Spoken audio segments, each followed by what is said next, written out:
నుండి నిర్గమాకాండం 33వ అధ్యాయం తీద్దాం. నిర్గమాకాండం 33వ అధ్యాయం తీద్దాం.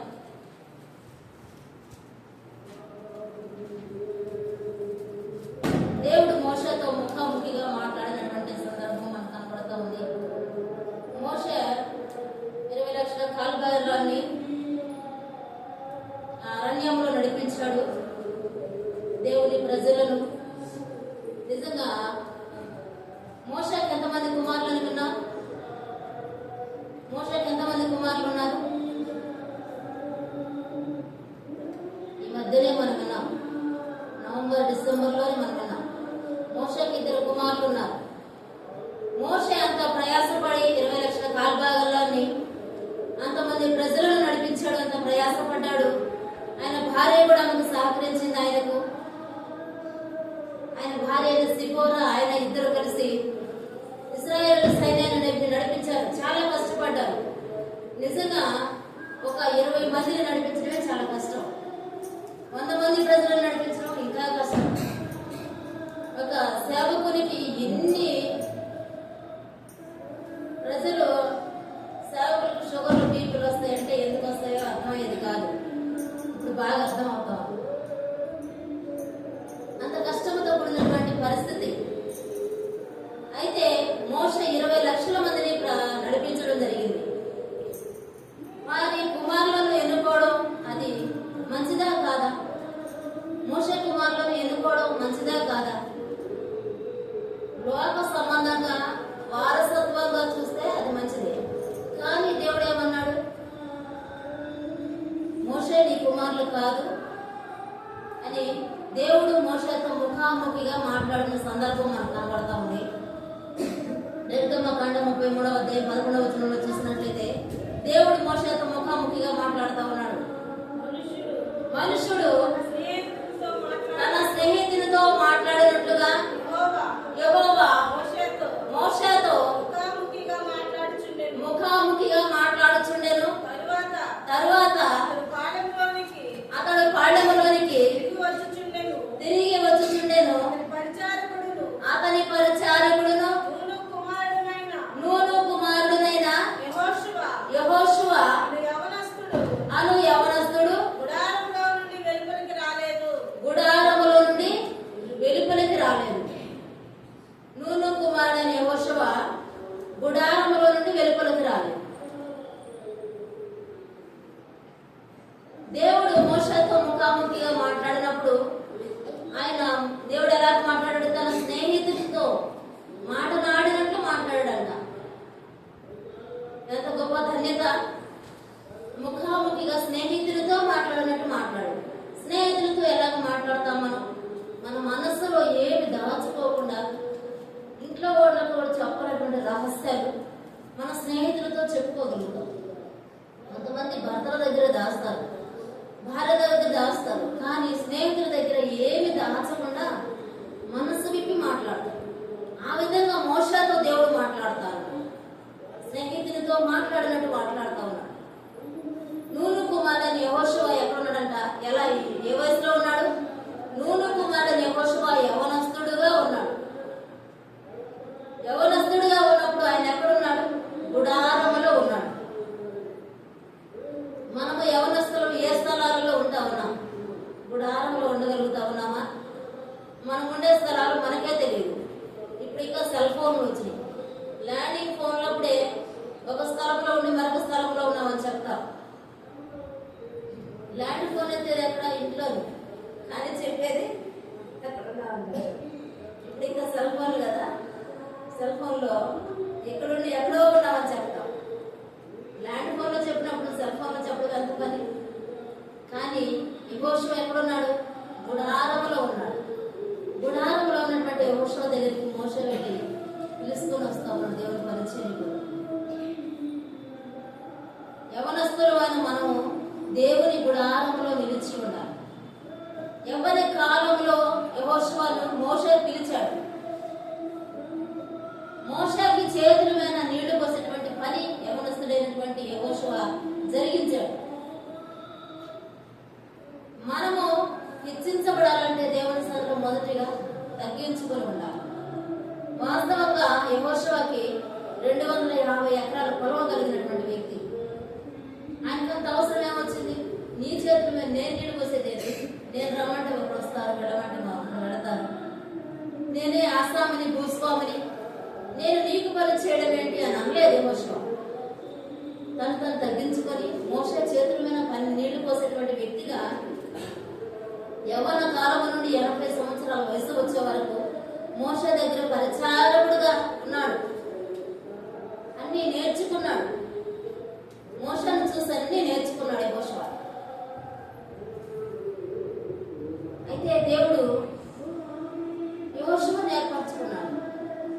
తన ప్రజలను నడిపించే వరకు యెహోషువను ఏర్పరచుకున్నాడు. యవ్వనుడైన యెహోషువను ఏర్పరచుకున్నాడు.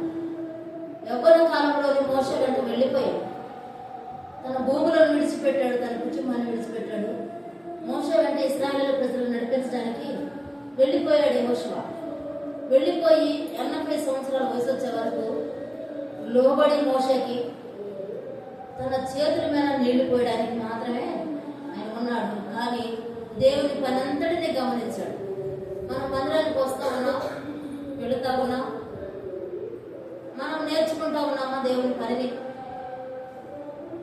తాను తగ్గించుకునేవాడు హెచ్చించబడు. మనం తగ్గించుకోవాలి దేవుని సన్నిధిలో. యెహోషువ తగ్గించుకున్నాడు. మోషే చేతుల మీద నీళ్లు పోసే పని చేశాడు. మనము మన పిల్లలకి ఏదైనా పని చెప్పామంటే నా పిల్లలకు చెప్తాం ఈ పని, నా పిల్లలు ఈ పని చేసేది అంటాం. ఏం చేయకూడదా? మనం చేయకూడదా దేవుని పని? తగ్గించుకోకూడదా? ఒక సహోదరి చెప్తా ఉంది, నేను మందిరం ఓడడానికి వెళ్తున్నాను అక్క అని. వాళ్ళ భర్త గారు చూసి అడిగాడంట, ఎక్కడికి వెళ్ళావమ్మా అంటే నేను ప్రేయర్కి వెళ్ళి వస్తున్నానని చెప్పిందంట. 2 రోజులు చూశాడు. 3వ రోజు బైబిల్ లేకుండా నువ్వు ప్రేయర్కి వెళ్ళవే, ఎక్కడికి వెళ్ళి వస్తున్నావు? బైబిల్ లేకుండా ప్రేయర్కి అంటున్నావే అని అడిగితే అప్పుడు వాళ్ళ కుమారుడు చెప్పాడంట, డాడీ మమ్మీ చర్చి చిమ్మడానికి పెడుతుంది డాడీ అంట. వాళ్ళకి అంత అవసరం లేదు, చర్చి చిమ్మాల్సినంత అవసరం వాళ్ళకి లేదు. ఈ పని ఒప్పుకొని ఎందుకు ఒప్పుకున్నావు, ఎందుకు చేస్తాము అంటే మీరు వెళ్ళి తిరుపతిలో చిమ్మి బుర్లాడి అనవసరమైన పనులు చేసినప్పుడు తప్పు లేదా? నేను దేవుని మందిరం గుడిస్తే తప్పు వచ్చిందా? నాన్నగా మాట్లాడింది ఆమె తన భర్త దగ్గర. వాస్తవానికి ఆమె చేస్తున్న పని చర్చి ఓడవడం, బాత్రూమ్ కడిగే పని చేసి వస్తాం. అంత తగ్గింపు మన దగ్గర ఉందా? చర్చి ఈ సంవత్సరం ఎవరు చిమ్ముతారంటే ఎవరు కాదు. సహోదరి ఒప్పుకుంది. పాపం హడావుడిగా క్లాస్కి వెళ్ళి వచ్చే సాయంత్రం 8 గంటలకు పరిగెత్తుకుంటా వచ్చి అప్పుడు చెప్పడం, వీళ్ళ దగ్గర ఉండేవాడికి అవసరం లేదా? దేవుని పని అవసరం లేదా? యెహోషువకు అంత అవసరం ఏమొచ్చింది? 250 ఎకరాల పొలం పెట్టుకొని అంత ఉన్నత స్థితి విడిచిపెట్టి మోషే చేతుల మీద నీళ్ళు పోసే పని ఏమొచ్చింది? మనం ఏం చేస్తా ఉన్నాం దేవుని పని విషయంలో? మనలను మనం తగ్గించుకోవడానికి ఇష్టపడతాం, మనలను మనము కనపరుచుకోవడానికి ఇష్టపడతాం. యవనస్తుడు యెహోషువ. యవనస్తుడికి ఎంత గర్వం ఉంటుంది, ఎంత ప్రత్యేకమైన జీవితాన్ని నేను చూపించాలి లోకానికి అనేటువంటి ఆలోచనలు, ఆశలు ఉంటాయి. కానీ యెహోషువ అలాగా ఆలోచన చేయాలి. అందుకే యెహోషువను దేవుడు కోరుకున్నాడు. ఆ విధేయతను చూసే దేవుడు యెహోషువను కోరుకున్నాడు. ఆ నాయకత్వపు పనులు యెహోషువకు అప్పగించాడు. మనము దేవుని సన్నిధిలో వాడబడాలంటే మనం కూడా తగ్గించుకొని దేవుని సన్నిధిలో వాడబడాలి, పని చేయాలి, విధేయత చూపించాలి దేవునికి. అప్పుడే దేవుడు మనల్ని వాడుకుంటాడు. యెహోషువను దేవుడు పిలిచినప్పుడు యవన కాలంలో ఉన్నాడు. అయితే 80 సంవత్సరాలకి నాయకత్వ పనులు యెహోషువకు అప్పగించబడింది. ఆయుష్కాలాన్ని మన దేవుడు పొడిగించినప్పుడు మనము ఏమి నేర్చుకుంటా ఉన్నాం? దేవుడు మనకి ఆయుష్కాలాన్ని పొడిగిస్తా ఉన్నాడు కొన్ని సంవత్సరాలు. మనము దేవుని స్థానంలో ఏమి నేర్చుకుంటా ఉన్నాం? ఒక ఆయన ప్రార్థన చేశాడు. ఎవరు? హిజ్కియా ప్రార్థన చేశాడు. యెషయా భక్తుడు వచ్చి నువ్వు మరణమవబోతున్నావు, నీ ఇల్లు చక్కబెట్టుకోమన్నప్పుడు ఆయన ప్రార్థన చేశాడు. గోడ వైపు తన ముఖమును తిప్పుకొని దేవుడు ఆ ప్రార్థన ఆలకించి 15 సంవత్సరాల ఆయుష్ను పొడిగించాడు. హిజ్కియా చేసిన పని ఏంటి? బ్రతికించిన దేవునికి కృతజ్ఞత చెల్లించి దేవుని స్థానంలో నమ్మకంగా ఉండాలి. కానీ ఆయన బయటి వారిని పిలుచుకొచ్చి తనకున్నటువంటి ఆస్తిని చూపించుకున్నాడు, తనకున్నటువంటి అంగం అంతా చూపించుకున్నాడు. ఆ స్థితిలో ఒక కుమారుని కూడా కన్నాడు. ఎవరక్క ఆయుష్తో ఒక కుమారుని కన్నాడు. ఆయన పేరు దుర్మార్గుడు అని పెట్టబడ్డాడు. మనము దేవుడిచ్చినటువంటి ఆయుష్తో మనం ఏం చేస్తాం? మనం యెహోషువ అయితే చక్కగా దేవుడి సన్నిధిలో పెరిగాడు. మరి హిజ్కియా ఒక కుమారుని కని దేవునికి అవమానం తెచ్చేటువంటి కుమారుని ఆ విధంగా పెంచాడు. మనకిచ్చిన ఆయుష్ కాలంలో మనం దేవునికి ఎలాగ పనిచేస్తామన్నా అది మనం గమనించాలి. దేవుడు యెహోషువకి 110 సంవత్సరాల ఆయుష్ కాలం ఇచ్చాడు. ఎవరి కాలంలో పిలిచాడు, 80 సంవత్సరాలకు ఆయన పనిని అప్పగించాడు. 110 సంవత్సరాల ఆయుష్ కాలాన్ని మొత్తం మీద దేవుడు ఆయనకు అనుగ్రహించాడు. ఆ చివరి 30 సంవత్సరాలు ఇశ్రాయేలు ప్రజలను నడిపించినటువంటి నాయకుడిగా ఉన్నాడు. అలాగూ మనము దేవుని సన్నిధిలో ఒక మంచి వ్యక్తులుగా ఉండాలి. మరి ఆయన కొన్ని అనుభవాలు చెప్తా ఉన్నాడు. మొదటిది గిల్గాలు అనుభవం చెప్తా ఉన్నాడు. రెండవది షిలోహు అనుభవం చెప్తా ఉన్నాడు. మూడవది షెకెము అనుభవం చెప్తా ఉన్నాడు. మొదటిది గిల్గాలు అనగా ఆధ్యాత్మిక సిద్ధపాటు. గిల్గాలు అనగా ఆధ్యాత్మిక సిద్ధపాటు మొదటిది. రెండవది షిలోహు అనగా దీక్షతో కూడిన భక్తి. దీక్షతో కూడిన భక్తి. దీక్ష చేసేవాళ్ళు చాలా మంది ఉన్నారు కదా. కొన్ని దినాలు దీక్ష చేస్తారు, 40 దినాలను 30 దినాలను కొన్ని దినాలు దీక్ష చేస్తారు, దానిని విడిచిపెడతారు.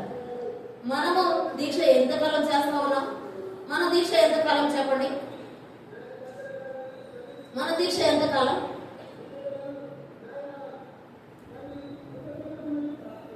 జీవితాంతం. దేవునికి స్తోత్రం, హల్లెలూయా. మన దీక్ష జీవితాంతం. వెనుక తిరిగినటువంటి దీక్ష, వెనుక తిరిగినటువంటి భక్తి మనది.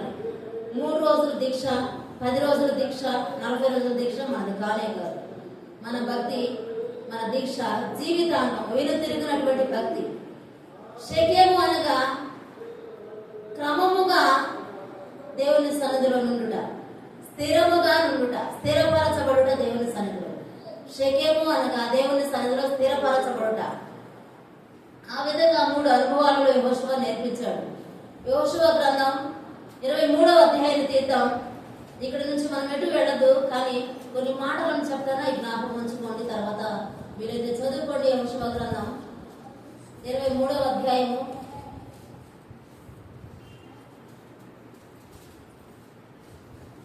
యెహోషువ పలికినటువంటి ఆఖరి మాటలను మనం చూసుకుందాం. వీడ్కోలు సందేశము అని మనం అనుకోవచ్చు. యెహోషువ గ్రంథం 23-24 అధ్యాయంలో యెహోషువ తన ప్రజలతో మాట్లాడుతూ ఉన్నాడు. తన మరణ దినము తనకు తెలిసింది. బహుకాలము గడిచిన వృద్ధుడై ఉన్నాడు ఆయన. అప్పుడు తన ప్రజలతో చెప్తా ఉన్నాడు. 23వ అధ్యాయము 1వ వచనం నుండి 3వ వచనాల వరకు మనం చదివినట్లయితే మనకు కనబడతా ఉన్నటువంటి విషయం, చుట్టూనున్న వారి శత్రువులలో ఎవరును వారి మీదికి రాకుండా యెహోవా ఇశ్రాయేలీయులకు నెమ్మది కలుగజేసిన మీదట అనేక దినములైన తరువాత యెహోషువ బహు సంవత్సరములు గల వృద్ధుడాయను. అప్పుడు అతడు ఇశ్రాయేలీయులందరినీ, వారి పెద్దలను, వారి ముఖ్యులను, వారి న్యాయాధిపతులను, వారి నాయకులను పిలిపించి వారితో ఇట్లనెను, నేను బహు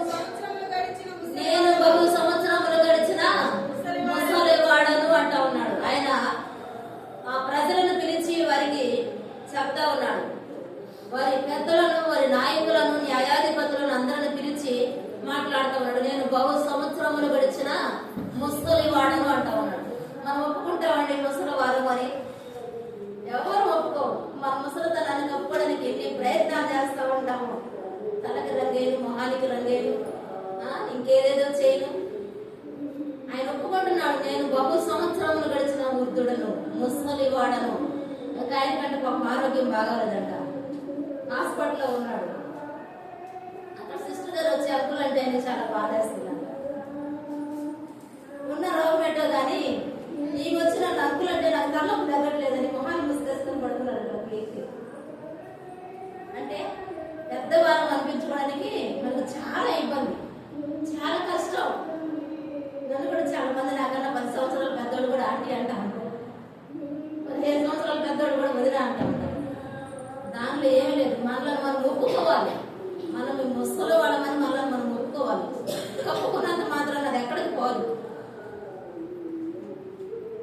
నువ్వు కనబడకుండా నీ పరిస్థితిని దాచిపెట్టచ్చు, కానీ నీ ఒంట్లో శక్తి లేకుండా ఉంటుంది. శక్తి ఏమైనా వస్తుందా? నీ ఒంట్లో ఓపిక ఏమైనా వస్తుందా? పోయిన కాళ్ళు చేతులు తిరిగి తేగలమా? ఏం తేగలం. మన పుస్తకాన్ని మాత్రం మనం కప్పుకోవడానికి ట్రై చేస్తాం. ఆయన ఒప్పుకుంటున్నాడు, నేను బహు సంవత్సరములు గడిచిన ముసలి వాడను గనుక మీరందరూ ఇలాగ నడవండి, యుద్ధాలు ఇంకా లేవు, జ్ఞానం కలిగి నడుచుకోమని యెహోషువ తన ప్రజలకు కూర్చోబెట్టి చెప్తా ఉన్నాడు. ఎప్పుడు పిలిచాడు దేవుడు యెహోషువని? మోషేని ఎప్పుడు పంపించాడు యెహోషువ దగ్గరికి? ఇప్పుడే చదువుకున్నాం. ఎవరి కాలంలో గుడారంలో ఉండగా మోషే యెహోషువ దగ్గరికి వెళ్ళాడు. అప్పటి నుండి ఎప్పటి వరకు దేవుని సన్నిధిలో ఉన్నాడు? ముసలి వాడయ్యే వరకు దేవుని సన్నిధిలో ఉన్నాడు. మనలాగా 2 రోజులు దేవుని సన్నిధికి వచ్చి 3వ రోజు ఆగిపోవడం, 1 సంవత్సరం వచ్చి 2వ సంవత్సరం ఆగిపోవడం అలాగే లేడు. ముసలి వాడయ్యే వరకు దేవుని సన్నిధిలో ఇశ్రాయేలు ప్రజలను నడిపిస్తూ ఉన్నాడు. అలాగే మనం దేవుని సన్నిధిలో ముసలితనం వచ్చిన దేవుని సన్నిధిలో చక్కగా నిలబడిన వారమై ఉండాలి, స్థిరులంగా ఉండాలి. ఆయన పనిలో, ఆయన పరిచర్యలో మనం స్థిరంగా ఉండాలి. ఆయనకు అర్థమైపోయింది, మోషేకి అర్థమైపోయింది, నేను కాలం ముగించబోతా ఉన్నాను, నేను ప్రభు దగ్గరికి చేరబోతా ఉన్నాను, నేను వృద్ధి చెందబోతా ఉన్నాను అనేటువంటి విషయం మోషేకి అర్థమైనప్పుడు యెహోషువ దగ్గరికి వెళ్ళాడు. యెహోషువని తీసుకుని వచ్చాడు. అలాగే యెహోషువ కూడా తన జీవితం విషయంలో తనకు అర్థమైంది, నేను వృద్ధి చెందబోతూ ఉన్నాను అనేటువంటి విషయం యెహోషువకి అర్థమైపోయింది. అర్థమైపోయినప్పుడు ఆయన తన ప్రజలను కూర్చోబెట్టి మాట్లాడుతూ ఉన్నాడు. నేను ముసలి వాడిని అయిపోయాను అన్నాడు. మొదటి 3 వచనాల్లో విశ్వాసంతో కూడినటువంటి మాటలు మనకి కనబడతా ఉన్నాయి. మొదటి 3 వచనాల్లో విశ్వాసంతో కూడిన మాటలు మనకి కనబడతా ఉన్నాయి. మనము విశ్వాసంతో కూడిన మాటలు మనం మాట్లాడాలి. ఈ 2 అధ్యాయాలు వీడ్కోలు సందేశము యెహోషువకి అని మనం చెప్పుకోవచ్చు. ఎందుకంటే ఆయన వృద్ధి చెందపోతా తన ప్రజలకు చెప్పినటువంటి సందేశాలు ప్రజలతో అంటా ఉన్నాడు, మీరు అన్య దేవతలను పూజిస్తూ ఉన్నారు, పూజించిన మీరు మాట విననా వినకపోయినా మీరు ఏది చేసినా నేను నా కుటుంబం యెహోవానే సేవించదము అని ఒక నిశ్చయతతో కూడినటువంటి సందేశం ఇస్తా ఉన్నాడు. మనము ప్రజలకు ఏం సందేశం ఇస్తా ఉన్నాం? మనం ఏం సందేశం ఇస్తామన్నాం? నువ్వు ఎలాగైతే అలాగే నేను కూడా వస్తాను, నువ్వు ఎక్కడికి వెళ్తే నేను కూడా అక్కడికే వస్తాను, నువ్వేది చేస్తే నేను కూడా అదే చేస్తాను, దేవుడి సంగతి తర్వాత ఈ రోజు కాకపోతే రేపు వెళ్ళొచ్చు అలాగా చెప్పలేము. యెహోషువ నేను నా కుటుంబము యెహోవాని సేవించదము అని మాట్లాడుతూ ఉన్నాను. మొదటి 3 వచనాలలో విశ్వాసంతో కూడినటువంటి మాటలు మనకి కనబడతా ఉన్నాయి. రెండవది 4-5 వచనాలలో నిరీక్షణతో కూడినటువంటి మాటలు మనకు కనబడతా ఉన్నాయి. 4-5 వచనాలు చదివినట్లయితే, చూడుడి యోర్దాను మొదలుకొని తూర్పు దిక్కున మహాసముద్రం వరకు నేను నిర్మూలన చేసిన సమస్త జనముల దేశమును మీ గోత్రముల స్వాస్థ్యము మధ్య మిగిలి ఉన్న ఈ జనముల దేశమును మీకు వంతు చీట్ల వలన పంచిపెట్టితిని. మీ దేవుడైన యెహోవాయే వారిని మీ ఎదుట నిలవకుండా వెళ్ళగొట్టిన తర్వాత మీ దేవుడైన యెహోవా మీతో సెలవిచ్చినట్లు మీరు వారి దేశమును స్వాధీనపరచుకుందరు అని యెహోషువ మాట్లాడుతూ ఉన్నాడు. ఆయన యెహోషువ మోషే తర్వాత ఇశ్రాయేలులందరికీ వారి వారి భూములను పంచిపెట్టడం జరిగింది. వారి క్రమము చొప్పున ఎవరి భూములు వారికి పంచిపెట్టాడు. పంచిపెట్టిన తర్వాత ఆయన మాట్లాడుతూ ఉన్నాడు, నేను అన్నిటినీ పంచిపెట్టున్నాను, మరి ఆయనకు అప్పగించిన పనిని ఆయన న్యాయంగా జరిగిస్తా ఉన్నాడు, క్రమంగా జరిగిస్తా ఉన్నాడు. వారికి చెప్తా ఉన్నాడు, మొదటిది విశ్వాసంతో కూడినటువంటి మాట, రెండవది నిరీక్షణతో కూడిన మాట. అబ్రహాముతో దేవుడు కూడా అన్నాడు, నేను చెప్పిన మాట నెరవేరుస్తాను. దేవుడు అబ్రహాముతో ఎప్పుడు చెప్పాడు వాగ్దానం? ఎప్పుడు చేశాడు? 75 సంవత్సరాల వయసులో అబ్రహాముతో వాగ్దానం చేశాడు దేవుడు. ఆ వాగ్దానం ఎప్పుడు నెరవేర్చాడు? వృద్ధుడైన తర్వాత 100 ఏళ్ళు వచ్చిన తర్వాత నెరవేర్చాడు. అప్పటి వరకు విశ్వాసముతో నిరీక్షణతో ఎదురు చూశాడు అబ్రహాం.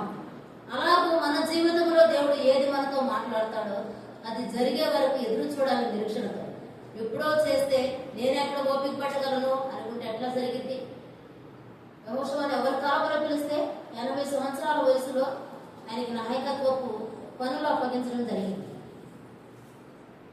అబ్రహామును 75 సంవత్సరాల వయసులో దేవుడు పిలిచి వాగ్దానం ఇచ్చి 25 సంవత్సరాలు వెయిట్ చేయించాడు అబ్రహాం చేత దేవుడు.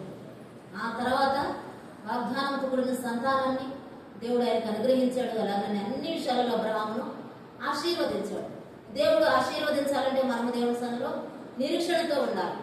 అలాగూ నిరీక్షణతో ఉన్నప్పుడు మనకి అన్ని ఇచ్చేటువంటి దేవుడు. యెహోషువ గ్రంథం 1వ అధ్యాయం 7వ వచనంలో ఒక మాట చూద్దాం. 1వ అధ్యాయం 7వ వచనం.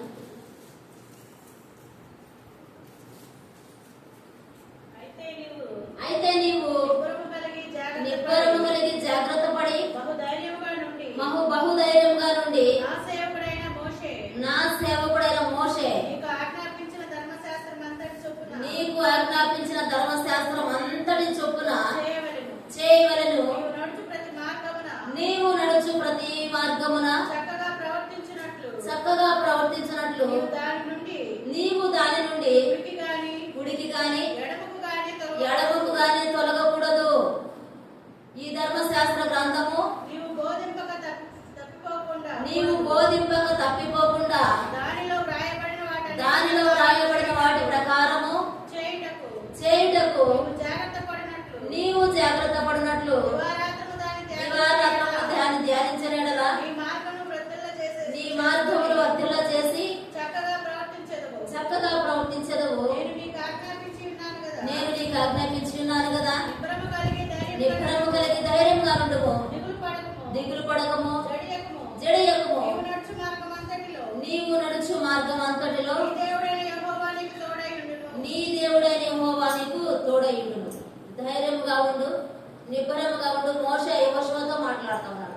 నేను మృతి చెందు కాలం వచ్చింది, నా కాలం ముగించబోతా ఉన్నాను, కానీ నువ్వు నిబ్బరము కలిగి ఉండు, ధైర్యంగా ఉండు అంటా ఉన్నాడు. అలాగే కుడికైనను ఎడమకైనను తొలగకుండా సరైన మార్గంలో నడవమంటా ఉన్నాడు. మనము కుడికైన ఎడమకైనా తొలగకుండా ఎలా ఉండాలంట? సరైన మార్గంలో నడవాలి, సరిగ్గా ప్రవర్తించాలి, మన ప్రవర్తన సరిగ్గా చూసుకోవాలి. మోషే యెహోషువతో మాట్లాడుతూ ఉన్నాడు, నువ్వు కుడికైన ఎడమకైనా తొలగకు, ధైర్యం కలిగి వెళ్ళమంటా ఉన్నాడు. మరి మోషే లేని పరిస్థితుల్లో నేను అలాగే ప్రజలను నడిపించాలి, ఈ 20 లక్షల ప్రజలను నేను అలాగే నడిపించాలని అనుకునే సమయంలో, ఆ సందర్భంలో మోషే యెహోషువతో మాట్లాడుతా ఉన్నాడు. నువ్వు నిబ్బరం కలిగి ధైర్యంగా ఉండు అంటా ఉన్నాడు. మోషే యెహోషువను ధైర్యపరిచాడు, నడిపించాడు. ఆ విధంగా యెహోషువ గ్రంథం అంతా కూడా యెహోషువ నడిపించినట్లుగా ఉంది. ఆ తర్వాత ఈ 2 అధ్యాయాలలో చివరి మాటలుగా చెప్తా ఉన్నాడు యెహోషువ. మనం కూడా చివరి మాటలు ఎవరైనా చెప్తారేమో. చాలా మంది అంటూ ఉంటారు, ఎవరైనా వృద్ధి చెందినప్పుడు ఏమైనా చెప్పారా, మీకు ఏమైనా చెప్పారంటే జీవితం అంతా మాట్లాడింది ఎవరు పట్టించుకోరు, కానీ చివరి మాటలు మాత్రం చాలా జాగ్రత్తగా పట్టించుకుంటారు. చివరి మాటలలో ఏముందో తెలియదు కానీ మరి అలాగే మోషే చివరి మాటలు యెహోషువకు చెప్తా ఉన్నాడు, ధైర్యం కలిగి ఉండు, నువ్వు కుడికైన ఎడమకైనా తొలగ మాకు అంటా ఉన్నాడు. మనము దేవుని సన్నిధిలో ఉన్న మనం ఎలా ఉండాలంట? కుడికైనా ఎడమకైనా తొలగకుండా సక్రమంగా ప్రవర్తించాలి. మనం ఎన్నిసార్లు తొలగిపోతా ఉన్నాం మన జీవితంలో, మన అనుభవంలో ఎన్నిసార్లు తొలగిపోయేటువంటి వారంగా ఉన్నాం. మనకి కనబడిన దారిని వెళ్ళిపోతాం. అలా కాదు, మన సరి అయిన మార్గంలో నడవాలి. దేవుని సన్నిధిలో ఉన్నటువంటి మార్గం చాలా ద్వితీయోపదేశ ఖండంలో తీయద్దు. ద్వితీయోపదేశ ఖండంలో ఈ విషయాన్ని గురించి చాలా మాటలు రాయబడి ఉన్నాయి.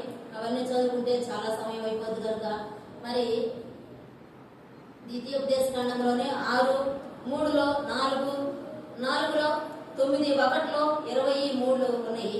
అవి చదవద్దు కానీ చెప్తా ఉన్నారు. అలాగనే విధేయతల గురించి నేర్పినటువంటి మాటలు ఉన్నాయి. ఒకటి విశ్వాసంతో కూడినటువంటి మాట, రెండవది నిరీక్షణతో కూడినటువంటి మాట, మూడవది విధేయతను గురించినటువంటి మాట. మనము విధేయత నేర్చుకోవాలి. దేవుని సన్నిధిలో ఉన్నటువంటి మనము విధేయత నేర్చుకోవాలి. యోషువ విధేయత చూపించే మోషే చేతుల మీద నీళ్లు పోసాడు. ఎవరి కాలం అంటే బహుశా మనం అనుకుందాం 18 సంవత్సరాలు దాటినటువంటి వయసు కలిగిన వారిని యవ్వనస్తులు అని అంటారు. ఒకవేళ 20 సంవత్సరాల వయసు అనుకుందాం యోషువది. 20 సంవత్సరాల వయసులో మోషే యెహోషువ దగ్గరికి వెళ్ళి పిలవడం జరిగింది. 20 సంవత్సరాల వయసు నుండి 80 సంవత్సరాల వయసు వరకు ఈ కాలం ఎంత? 60 సంవత్సరాలు మోషే చేతుల మీద యెహోషువ నీళ్లు పోసాడు. విధేయత చూపించాడు. విధేయత చూపించిన వ్యక్తిగా మనకు కనబడతా ఉన్నాడు. అలాగనే దేవునిపై ఆధారపడ్డాడు యెహోషువ. మనుషులపై ఆధారపడ్డాడు. దేవునిపై ఆధారపడి తన ప్రజలను నడిపించాడు. నాయకత్వపు లక్షణాలు కలిగి నాయకుడిగా ముందుకు కొనసాగించాడు. మనము ఎవరి మీద ఆధారపడతా ఉన్నాం? మనుషుల మీద ఆధారపడతా ఉంటాం. చాలాసార్లు 23:8-10 వరకు చదివితే దేవుని మీద ఆధారపడినట్లు మనకు కనబడతా ఉంది. అలాగనే 23:11 చదివితే 5వదిగా దేవుని ప్రేమింపవలను అంటా ఉన్నాడు. దేవుణ్ణి ప్రేమించాలి. మనం ఎవరిని ప్రేమించకూడదు. ఈ లోకంలో ప్రేమించిన ప్రేమల వ్యర్థం. ఒక పాట ఉంది కదా, ఎవరైనా ఉన్నారా ఎచ్చటైనా ఉన్నారా. ఆ పాటలో ఎంత స్పష్టమైనటువంటి అర్థం ఉంది. నిజమే, ఈ లోకంలో ప్రేమించేటువంటి ప్రేమలు స్వార్థముతో కూడిన ప్రేమ, అర్హతలు చూసి ప్రేమించేటువంటి ప్రేమ, పరిస్థితులను చూసి ప్రేమించేటువంటి ప్రేమ. కానీ దేవుని ప్రేమ అలాంటిది కాదు. శాశ్వతమైన ప్రేమ, అంతం వరకు ప్రేమించేటువంటి దేవుడు మనలను అంతం వరకు ప్రేమిస్తాడు. ఆయన ప్రేమలో ఏ కల్మషము లేదు, ఏ స్వార్థము లేదు. నిస్వార్థమైన ప్రేమ మన దేవుని ప్రేమ. అలాగే 6వది పరిశుద్ధత మనలో ఉండాలి. దేవుని వెంబడించేటువంటి మనలో పరిశుద్ధత ఉండాలి. తీతు కొరింథీయులకు రాసిన 2వ పత్రికలో 6:14 ఉంది. పరిశుద్ధతతో కూడినటువంటి జీవితం మనకు ఉండాలి. దేవుని పిల్లలముగా మనకు ఎలా ఏమి జీవితం ఉండాలి?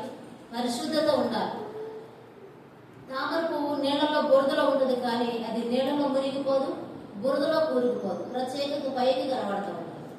మనము లోకంలో ఉన్నా కూడా లోక మాలిన్యం మనలను అంటుకోకూడదు, అపవిత్రత మనలను అంటుకోకూడదు. పరిశుద్ధంగా మనం జీవించాలి. దేవుడు పరిశుద్ధుడు కనుక మనము కూడా పరిశుద్ధులమై ఉండాలి. నేను పరిశుద్ధుడని కనుక మీరును పరిశుద్ధులై ఉండండి అని దేవుడు సెలవిస్తూ ఉన్నాడు. మనము పరిశుద్ధులుగా ఉండాలి. 7వది ఆత్మతో సత్యముతో దేవుణ్ణి మనం ఆరాధించాలి. ఆత్మతో సత్యముతో అంటే మన పూర్ణ మనస్సుతో. మన మనసులో ఇంకేమీ ఉండకూడదు. ఎలాంటి ఇతర సంబంధమైనటువంటి మన మనసులో ఉండకూడదు. దేవునికి దూరం చేసేటువంటివి మన మనసులో ఉండకూడదు. సంపూర్ణమైనటువంటి మనసుతో దేవుణ్ణి ఆరాధించాలి. దేవుని మీద ఆనుకోవాలి. ఇవన్నీ ఈ గ్రంథంలో మనకు కనబడతా ఉంటాయి. 16 వచనాల నుండి 23వ అధ్యాయంలో ఈ 16 వచనాల్లో ఇవన్నీ మనకు కనబడతా ఉంటాయి. ఈ 24వ అధ్యాయము 29వ వచనాన్ని మనం చూసినట్లయితే యెహోషువ ఎప్పుడు మృతి నొందాడో మనకు కనబడతా ఉంది. ఈ సంగతులు జరిగిన తర్వాత నూను కుమారుడు యెహోవా దాసుడునైన యెహోషువ 110 సంవత్సరముల వయస్సు గలవాడై మృతి నొందెను. యెహోషువ 110 సంవత్సరాలకి మృతి పొందాడు. తన జీవితం కూడా బహుశా అరణ్యంలోనే గడిచిపోయి ఉండొచ్చు. ఇశ్రాయేలు ప్రజలతోటే గడిచిపోయి ఉండొచ్చు. 80 సంవత్సరాలకైనా నాయకత్వంలోనికి తేబడ్డాడు. 80 సంవత్సరాల వయసు నుండి 110 సంవత్సరాల వయసు వరకు ఆయన జీవించాడు. ఆ 30 సంవత్సరాలు ఇశ్రాయేలు ప్రజలను నడిపించే పనిలోనే ఆయన ఉన్నాడు. నేను ముసలివాడిని కదా, నా వయసు అయిపోయింది కదా, నేను ఎక్కడ నడిపించగలను, ఈ ప్రజలతో నేను ఎక్కడ పడగలను, నేను ఎక్కడ మాట్లాడగలను అని అనుకోవాలి. ఇశ్రాయేలు ప్రజలను సామాన్యమైన మనుషులా, మనమేమైనా సామాన్యమైన వారమా? దేవుని పిల్లలంగా పిలువబడుతున్న మనం సామాన్యులు వారు. లోకస్తులన్నా ఏదో ఒక విధంగా కన్విన్స్ చేయొచ్చు, కానీ మనల్ని మాత్రం ఎవరో కన్విన్స్ చేయలేదు. మనమే విసిగిస్తాం కదా, దేవుణ్ణి విసిగిస్తాం, దేవుని పిల్లలను కూడా విసిగిస్తాం. అలాగే ఇశ్రాయేలు ప్రజలు కూడా మోషేని విసిగించారు, దేవుణ్ణి విసిగించారు. మోషే అన్నాడు, నేనేమన్నా కన్నానా ప్రభువా వీరిని, నువ్వు రాకపోతే నా వల్ల కాదయ్యా వీళ్ళని నడిపించడం అన్నాడు. అలాంటి ప్రజలను 30 సంవత్సరాలు ఆయన నాయకత్వంలో నడిచారు ఇశ్రాయేలు. యెహోషువ ఎంత గొప్ప త్యాగం చేశాడు దేవుని సన్నిధిలో, ఎంత విధేయత చూపించాడు. అలాంటి విధేయత మన జీవితాల్లో ఉండాలి, అలాంటి త్యాగము మన జీవితాల్లో ఉండాలి. ఆయనలో ఉన్నటువంటి ముఖ్యమైన 6 లక్షణాలు మనకి చూపిస్తూ ఉన్నాడు. యెహోషువ గ్రంథం 23 మొదటి వచనం నుండి 16 వచనాల వరకు చదువుతుంటే మనకి ఈ 6 విషయాలు అర్థమవుతాయి. మొదటిది విశ్వాసము, రెండవది నిరీక్షణ, మూడవది దేవుని మీద విధేయత, దేవుని మాటకు విధేయత చూపినవాడు, 4వది దేవునిపై ఆధారపడినవాడు, 5వది దేవుని ప్రేమించిన వాడు, ప్రేమించేటువంటి విషయం కనబడతా ఉంటుంది, 6వది పరిశుద్ధత మనలో ఉండాలి, 7వది ఆత్మతో సత్యముతో సంపూర్ణ హృదయముతో దేవుణ్ణి సేవించాలి, ఆరాధించాలి. ఈ 7 విషయాలు మనకి కనబడతాయి ఆ అధ్యాయం చదువుతూ ఉంటాయి.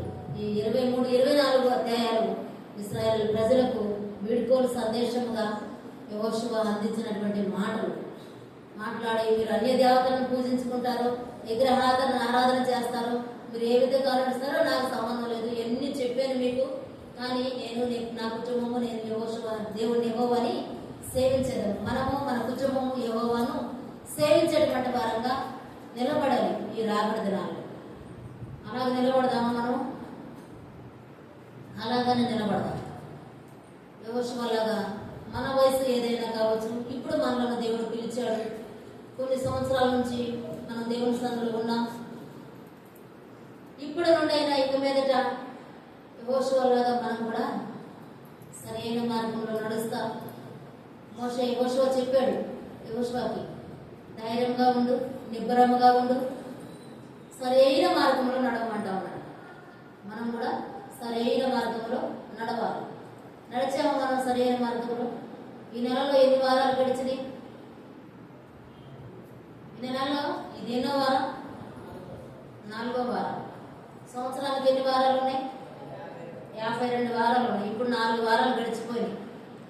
ఈ 4 వారాల్లో ఆబ్సెంట్లు ఎంతమందికి ఉన్నాయో వారికి తెలుసు. ఈ 4 వారాలు కూడా రాని వారు ఉన్నారు. సరైన మార్గంలో మనం నడుస్తూ ఉంటే మోషే యెహోషువకు చెప్పినట్లుగా మనము దేవుని సన్నిధిని విడిచిపెట్టగలుగుతామా? విడిచిపెట్టలేము. మనము సరైన మార్గంలో నడవాలి. నిజంగా యెహోషువ యొక్క ఆత్మీయ జీవితం మనకి చాలా పాఠాలు నేర్పించి ఆ విధంగా మనం నడుచుకొని ముందుకు వెళుదురు గాక. దేవుడు ఈ బుద్ధి మాటలు మన వెనుకడిలో దీవించును గాక. ఆమేన్.